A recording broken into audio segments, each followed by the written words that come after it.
வணக்கம் நண்பர்களே. இன்னைக்கு நான் வேலூர் மாடுபிடி சங்க கூட்டத்துக்கு போயிருந்தேன்.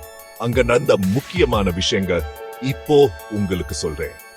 என்னென்ன நடந்துச்சுன்னா, முதலாவதா ஒவ்வொரு காலையும் ஒரே ஒரு நிகழ்ச்சியில மட்டும்தான் கலந்துக்கணும், ஒரு பரிசை மட்டும்தான் வாங்கணும்னு முடிவு பண்ணியிருக்காங்க.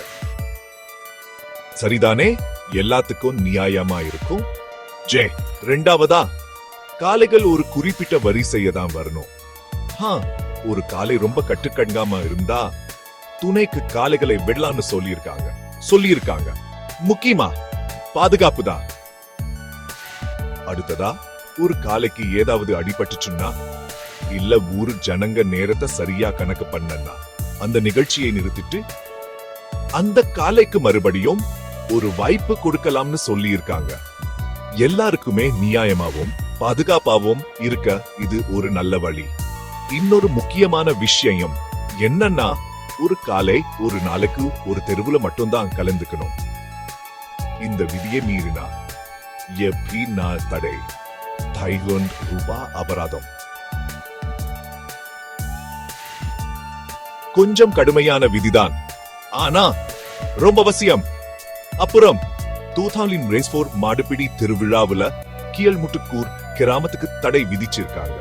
ஏன்னா அவங்க சங்கத்தை பத்தி அவதூறா பேசினாங்களாம்.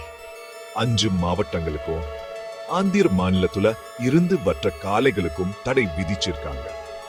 கடைசியா, யாராவது காளைகளை நேரா தெருவுக்குள்ள விட்டுட்டு பரிசுகளை தப்பா வாங்கி ஏமாத்த பார்த்தா அவங்களுக்கும் இப்படினா தடை, 10,000 ரூபாய் அபராதம். இங்க எந்த தெலுமுலும் பண்ண முடியாது.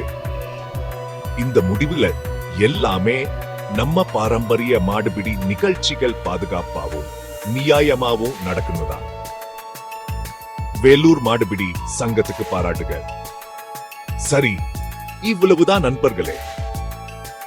எல்லாரும் பாதுகாப்பா இருங்க, விதிகளை மதிங்க, நம்ம பாரம்பரியத்தை நியாயமாவும் பாதுகாப்பாவும் கொண்டாடுவோம். இன்னைக்கு இவ்வளவுதான். அடுத்த வீடியோல பார்க்கலாம். போயிட்டு வாங்க.